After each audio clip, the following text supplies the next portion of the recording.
अस्सलाम वालेकुम। 10th class में सेकंड चैप्टर में आज हमारे पास टॉपिक है टाइप्स ऑफ साल्ट्स की इकसाम। हमारे पास जो मेन टाइप्स हैं साल्ट्स की वो हैं, पहली टाइप है नॉर्मल या न्यूट्रल साल्ट्स, मतलब नॉर्मल भी कह सकते हैं और न्यूट्रल साल्ट भी कह सकते हैं। दूसरी टाइप है हमारे पास एसिडिक साल्ट, तीसरी है बेसिक साल्ट, चौथी डबल साल्ट, पाँचवीं मिक्स साल्ट और 6 नंबर पे है कम्प्लेक्स साल्ट। टोटल 6 टाइप्स हैं हमारे पास, नॉर्मल या neutral, acidic salt, basic salt, double salt, mix salt और कम्प्लेक्स साल्ट। अब वन बाय वन इनको हमने पढ़ना है कि ये कैसे बनते हैं और ये इनकी प्रेपरेशन क्या है। तो सबसे पहले है हमारे पास नॉर्मल या neutral salt. A salt formed by the total replacement of ionisable H ions of an acid by a positive metal ion or ammonium ions is called normal या न्यूट्रल साल्ट। ऐसे साल्ट जिसमें जितने भी H positive हैं वो ionisable हैं, मतलब वो आयोनाइज हो सकते हैं, हो जाते हैं, वो सारे के सारे आयोनाइज हो जाएं, वहाँ से रिलीज हो जाएं, निकल जाएं और उसकी जगह पे क्या आ जाए, उसको रिप्लेस किससे कर दिया जाए, H आयन को पॉजिटिव मेटल आयन से। ठीक है, पॉजिटिव मेटल आयन से उनको रिप्लेस कर दिया जाए या फिर किससे रिप्लेस किया जाए, NH4 पॉजिटिव अमोनियम आयन से रिप्लेस कर दिया जाए। तो ऐसे साल्ट्स को हम क्या कहते हैं, ऐसे साल्ट्स को हम नॉर्मल या न्यूट्रल साल्ट्स कहते हैं। और these are neutral to litmus, मतलब अगर हम क्या करें, ऐसे साल्ट्स का सोल्यूशन तैयार करें और उसमें लिटमस पेपर जो है वो डिप करके देखें, डबो के देखें, तो जो लिटमस साल्ट है, लिटमस पेपर है, उसका क्या होगा, कलर चेंज नहीं होगा, मतलब न्यूट्रल साल्ट्स उनके ऊपर कोई असर नहीं रखता। पहली एग्जांपल है हमारे पास HCl, और HCl क्या है, एसिड है, प्लस KOH पोटासियम हाइड्रोक्साइड, ये बेस है हमारे पास। अब क्या होगा, ये एसिड है, ये बेस है, एसिड और बेस के मिलने से क्या बनता है, ये भी आपने लास्ट टाइम पढ़ा है, साल्ट प्लस वाटर बनता है। तो ये K और ये एक Cl मिलके क्या बना देंगे हमारे पास, KCl, प्लस क्या बन जाएगा, ये OH और ये वाला H मिलके क्या बना देंगे, H2O। तो ये बन गया हमारे पास साल्ट प्लस क्या बन गया, वाटर। अब यहाँ पे इस एसिड में एक ही H था और यहाँ पे ये पोटासियम आयन था, तो ये मेटल आयन जो है वो क्या हुआ, उसने H को रिप्लेस कर दिया और वहाँ पे मेटल आयन खुद चला गया और इससे KCl साल्ट प्लस क्या बन गया, H2O। सेकेंड रिएक्शन अगर देखें तो सल्फ्यूरिक एसिड में हमारे पास कितने H हैं, हमारे पास 2 हाइड्रोजन हैं। ठीक है, H पॉजिटिव आयन 2 हैं। अब ये 2 हाइड्रोजन H2 और ये एक ऑक्सीजन, ये मिलके क्या बना देंगे हमारे पास, H2O, वाटर बन जाएगा, प्लस ये जिंक और ये सल्फेट, ये बन जाएगा हमारे पास zinc sulphate, ZnSO4, zinc sulphate salt बन जाएगा। जिंक पे +2 चार्ज होता है, इसकी वैलेंसी +2 होती है, और सल्फेट के ऊपर -2 होता है, तो प्लस माइनस कैंसिल हो जाए, इस वजह से फार्मूला ये बनेगा। उसके बाद है हमारे पास H3PO4, इसको हम क्या कहते हैं, इसको हम कहते हैं फास्फोरिक एसिड, और प्लस हमारे पास क्या बनता है, किसके साथ रिएक्शन है, सोडियम हाइड्रोक्साइड के साथ। ठीक हो गया। अब यहाँ पे हाइड्रोजन कितने हैं, H+3 है, तो इस वजह से हमें OH भी कितने लेने चाहिए, 3 लेने चाहिए। तो ये 3 OH और ये 3 H मिलके क्या करेंगे, 3H2O, 3 वाटर के मालिक्यूल बन जाएंगे। अब यहाँ पे अगर हम देखें तो एसिड के 2 H थे और दोनों ही रिप्लेसेबल थे, मतलब दोनों ही यहाँ से रिमूव हो गए और उसकी जगह पे क्या आ गया, जिंक आ गया। और यहाँ पे हाइड्रोजन कितने हैं, 3 है, H आयंस जो हैं वो कितने हैं, 3 हैं, वो तीनों ही यहाँ से रिलीज हो जाते हैं और उसकी जगह पे क्या आ जाता है, सोडियम। अब ये फॉस्फेट जो है ये PO4 -3 होता है और सोडियम होता है +1, मतलब फॉस्फेट के ऊपर चार्ज कितना होता है, -3, और सोडियम पे कितना होता है, +1। तो ये -3 इधर आ जाएगा, हमारे पास फार्मूला बन जाएगा Na3PO4, सोडियम फॉस्फेट, ये हमारा साल्ट बन जाएगा।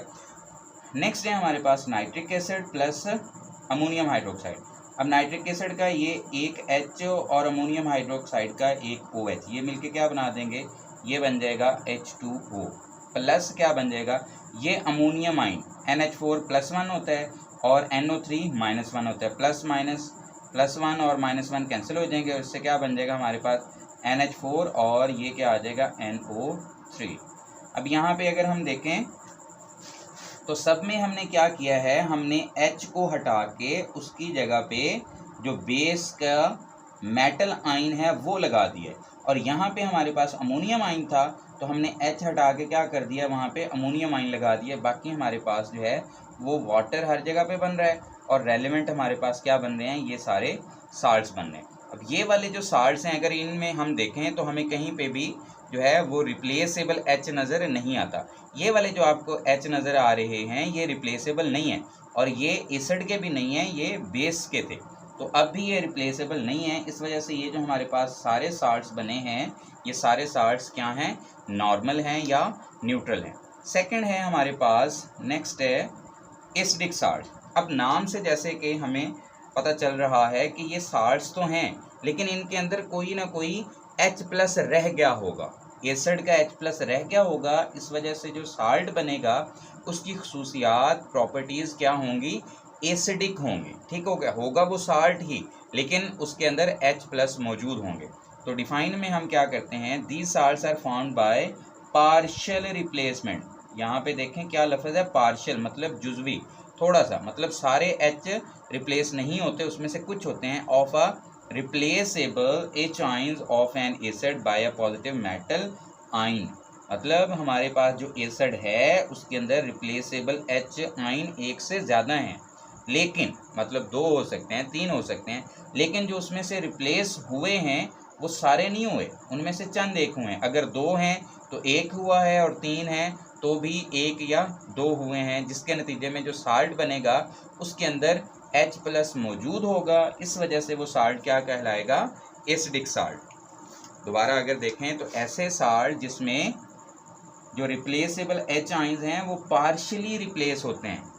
नॉर्मल या न्यूट्रल में क्या लिखा हुआ था, टोटल रिप्लेस होते हैं, सारे निकल जाते हैं H जितने भी हैं। इधर देखिए यहाँ पे 2 हैं, यहाँ पे 3 हैं, तो सारे रिलीज हो जाते हैं, लेकिन एसिडिक साल्ट में ऐसा नहीं होगा। आगे एग्जांपल देखते हैं तो बात मज़ीद क्लियर होगी।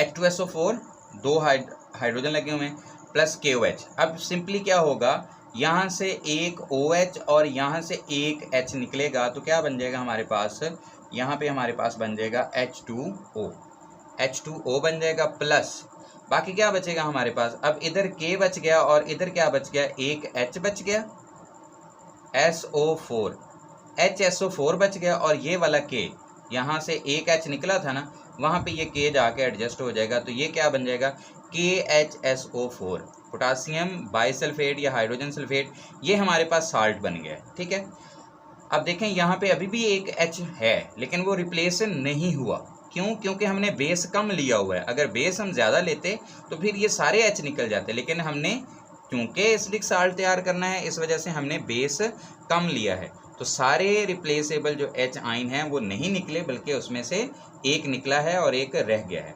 नेक्स्ट स्टेप में अगर हम देखें तो हमारे पास H3PO4 है, फास्फोरिक एसिड है, और यहाँ पे NaOH हमने कितने लिए हैं, 1 मोल लिया है। ठीक है, अब क्या होगा, एक OH और यहाँ से एक H मिलके क्या बना देंगे, H2O, एक वाटर का मॉलिक्यूल बन जाएगा, प्लस अब बाकी क्या बच गया, यहाँ पे 2 हाइड्रोजन बच गए, लिख दिए H2PO4, और जहाँ से एक H निकला था वहाँ पे हम क्या कर देंगे, ये वाला सोडियम लगा देंगे, तो हमारे पास क्या बन जाएगा, NaH2PO4, सोडियम हाइड्रोजन फॉस्फेट। ये यहाँ पे देखें तो ये वाला जो हमारे पास साल्ट है इसमें अभी 2 H आइन मौजूद हैं और इस साल्ट के अंदर एक H मौजूद है। इसका मतलब ये वाले जो साल्ट्स हैं ये एसिडिक नेचर के हैं, क्योंकि इनके अंदर अभी एसिड जो एसिडिक रेडिकल है या एसिड वाला H है, मतलब H+ है, वो मौजूद है। The salt turn blue litmus red, ये एसिड की निशानी होती है कि अगर आप उसका सोल्यूशन बनाएं और उसमें क्या करें, लिटमस पेपर जो है वो डालें तो वो ब्लू लिटमस को किस में कन्वर्ट कर देता है, रेड में। Acidic salt react with bases to form normal या न्यूट्रल साल्ट। अब एसिडिक साल्ट हैं, अगर आपके पास एसिडिक साल्ट हो और उससे आपको कहा जाए न्यूट्रल साल्ट तैयार करें, तो हम सिंपली क्या करेंगे, एसिडिक साल्ट को मज़ीद बेस से रिएक्ट करवा देंगे और उसके नतीजे में हमारे पास क्या बन जाएगा, न्यूट्रल या नॉर्मल साल्ट। दोबारा हम क्या करते हैं, KHSO4 जो हमारे पास था उसका KOH से रिएक्शन करवाते हैं। अब क्या होगा, यहाँ से एक H निकलेगा और ये वाला OH, ये मिलके क्या बना देंगे हमारे पास, दोबारा H2O बन जाएगा, प्लस यहाँ पे एक K ये है, दूसरा ये है, कितने K हो जाएंगे, 2 K2 और SO4, पोटासियम सल्फेट, ये हमारे पास साल्ट बन जाएगा। प्लस नेक्स्ट देखें हमारे पास सोडियम हाइड्रोक्साइड है ये वाला, और ये हमारे पास साल्ट है। अब यहाँ से 2H और ये वाले 2OH, क्योंकि 2 से मल्टीप्लाई किया है ना, तो इस वजह से OH भी 2 होंगे। तो 2H और 2OH मिलके क्या बना देंगे, 2H2O, 2 वाटर के मॉलिक्यूल बन गए। प्लस हमारे पास क्या बन गया, एक सोडियम पहले है, 2 ये आगे, कितने हो गए, 3 हो गए। तो हमारे पास फार्मूला बन गया Na3PO4। ठीक हो गया। ये हमारे पास दोबारा क्या बन गया, न्यूट्रल या नॉर्मल साल्ट बन गया। सेकंड हो गया हमारे पास एसिडिक साल्ट्स। ठीक है, जिसमें हम क्या करते हैं, सारे H नहीं निकालते, बल्कि उसमें से थोड़े से निकालते हैं, थोड़े से रह जाते हैं। उसके बाद फर्दर अगर हमने न्यूट्रल साल्ट बनाना है तो मज़ीद हम बेस के साथ रिएक्शन करवा के उसका नॉर्मल या न्यूट्रल साल्ट बना लेते हैं। नेक्स्ट है हमारे पास बेसिक साल्ट। अब एसिडिक में हमने क्या किया था, हमने H+ छोड़ दिए थे। अब बेसिक है तो इसका क्या मतलब होगा कि इसमें कुछ OH रह जाएंगे, कुछ बेस वाले पोर्शन जो हैं OH वो वाले रह जाएंगे। तो हम क्या कहते हैं, basic salts are found by the incomplete neutralisation of a polyhydroxy base by an acid. Poly का मतलब होता है मैनी, मोर देन वन, एक से ज़्यादा, मतलब 2 3 4। और हाइड्रोक्सी मतलब OH ग्रुप को कहते हैं, हाइड्रोक्साइड को हम OH ग्रुप को क्या कहते हैं, हाइड्रोक्सी।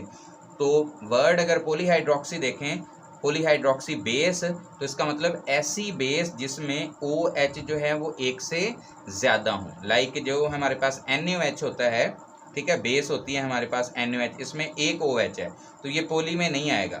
लेकिन उसके अलावा जो हमारे पास बेस है लाइक AlOH×3 है, तो इसमें 3 OH हैं, तो ये पोली में आएगा। PbOH ट्वाइस, ये भी पोली में, और जिंक में भी 2 OH हैं, तो ये पोली हाइड्रोक्सी बेसिस। अब इसमें क्या होगा, हमारे पास एल्यूमिनियम हाइड्रोक्साइड, इसका HCl से रिएक्शन करवाएं, यहाँ से एक OH और यहाँ से H मिलके क्या बना देंगे, ये बना देंगे जी हमारे पास H2O। बाकी क्या बच गया हमारे पास बच गया AlOH, 3 थे, एक रिमूव हो गया, कितने बच गए, 2। बाकी ये वाला Cl जो है ये यहाँ पे चला जाएगा, जहाँ से क्या किया था हमने, OH निकाला था, तो इस वजह से ये Cl साथ अटैच हो जाएगा। अब देखें जी, AlOH2×Cl, ये जो साल्ट बना है इसके अंदर अभी क्या है, OH मौजूद है, तो इस वजह से ये साल्ट क्या कहलाएगा, ये साल्ट कहलाएगा बेसिक। नेक्स्ट में है हमारे पास PbOH2, और ये है हमारे पास एसिटिक एसिड CH3COOH। अब CH3COOH में देखें तो आपको ये H3 नज़र आ रहे होंगे, लेकिन ये आयोनाइजेबल नहीं है। असल में जो इसमें आयोनाइजेबल है वो सिर्फ एक H होता है, ये वाला H जो है यही आयोनाइजेबल है। तो ये वाला एक H और यहाँ से एक OH मिलके क्या बना देंगे, ये बना देंगे H2O प्लस। बाकी क्या बचेगा हमारे पास, Pb लिख दें, और OH कितने बच गए, 2 थे, एक चला गया, एक रह गया। बाकी क्या बन गया, ये वाला हमारे पास CH3COO बच गया, ये वाला इधर हम लिख देंगे CH3COO। ठीक है, तो ये हमारे पास क्या बन गया, ये हमारे पास साल्ट बन गया। अब इस साल्ट में अभी क्या है, OH मौजूद है, तो इस वजह से ये बेसिक है। नेक्स्ट में आ जाएं तो हमारे पास क्या है, ZnOH ट्वाइस प्लस क्या है हमारे पास, HNO3। सेम यहाँ पे 2 OH हैं, एक OH और एक H मिलके क्या बना देगा, ये बन जाएगा H2O प्लस। बाकी क्या बच गया, Zn बच गया और एक OH बच गया। ठीक है, अब यहाँ पे क्या बच गया था, NO3, तो ये NO3 यहाँ पे आ जाएगा। अब देखें हमारे पास 3 साल्ट्स बने हैं, तीनों साल्ट्स में अभी तक OH OH OH मौजूद है। इसका मतलब कि ये हमारा जो साल्ट है ये बेसिक है। क्यों, क्योंकि इसमें OH मौजूद है। अब इन साल्ट्स को अगर हम फर्दर एसिड के साथ रिएक्शन करवा दें तो ये दोबारा क्या बना देगा, न्यूट्रल साल्ट बना देगा। AlOH twice Cl plus 2HCl। अगर आप चाहें तो स्टेप बाय स्टेप कर सकते हैं, एक बार HCl से रिएक्शन करवाएं फिर दूसरी बार करवाएं, लेकिन मैंने इकट्ठा ही लिख दिया है। तो क्या होगा, ये 2 OH और ये 2 H मिलके क्या बना देंगे, ये हमारे पास बना देंगे 2H2O प्लस क्या बन जाएगा, Al, और एक Cl ये है और 2 Cl ये हैं, तो क्या बन जाएगा, AlCl3। ये हमारे पास क्या बन जाएगा, AlCl3 साल्ट बन जाएगा। नेक्स्ट है हमारे पास Pb और OH, एक OH है और यहाँ से एक H मिलके क्या बना देगा, ये बन जाएगा हमारे पास H2O प्लस। बाकी क्या बच जाएगा, एक Pb बच गया, लिख दिया। अब यहाँ पे COOCH3 और इधर पे भी CH3COO, ये भी एक है और ये भी एक है। टोटल कितने हो गए हमारे पास, CH3 COO, ये कितने हैं, 2 हैं, तो इस वजह से इंटू 2 लिख देंगे।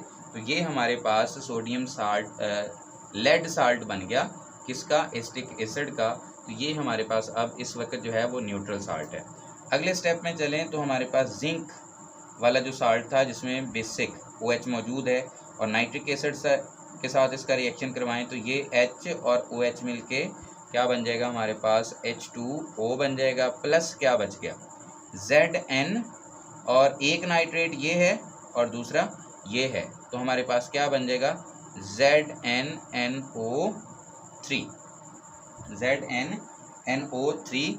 यहाँ पे नाइट्रेट एक है और एक ये है, तो टोटल कितने हो जाएंगे, हमारे पास 2 हो जाएंगे। ठीक हो गया, जिंक नाइट्रेट हमारे पास ये फार्मूला आ जाएगा, क्योंकि जिंक की वैलेंसी +2 होती है और नाइट्रेट जो होता है वो -1 होता है। तो क्रॉस एक्सचेंज या क्रिस क्रॉस मेथड से ये फार्मूला बनेगा। ये जो 2 है प्लस वाला ये नाइट्रेट के साथ आ जाएगा, इस वजह से यहाँ पे ये ट्वाइस आ गया और ये हमारे पास क्या बन गया, जिंक नाइट्रेट का साल्ट बन गया। तो ये थे हमारे पास आज जो हमने फ़िलहाल पढ़े हैं 3 किस्म के साल्ट, एसिडिक, बेसिक और नॉर्मल या न्यूट्रल। नेक्स्ट जो है वो हम नेक्स्ट लेक्चर में बाकी जो साल्ट्स रहते हैं 3 वो पढ़ेंगे। अल्लाह हाफिज़।